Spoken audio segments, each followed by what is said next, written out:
Happy birthday my husband, my love, my everything. আজকে ওই মানুষটার জন্মদিন, যেই মানুষটা আমার কাছে সবথেকে বেশি ইম্পর্ট্যান্ট, যাকে আমি সবথেকে বেশি ভালোবাসি।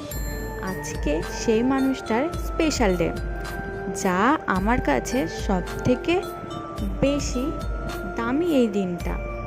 আই অ্যাম লাকি যে ওর মতো একটা হাজব্যান্ড পেয়েছি, যে আমাকে অনেক ভালোবাসে আর আমাকে অনেক কেয়ার করে। আজ আমি ওকেই বলতে চাই যে ও আমাকে যতটা ভালোবাসে আমি ওকে ততটাই ভালোবাসি। আমার শুধু এটুকুই ভগবানের কাছে চাওয়ার যে ওকে যাতে ভগবান খুব ভালো রাখে আর ওর যেন সব স্বপ্ন পূরণ হয়। আর আমার পাশে ঠিক এই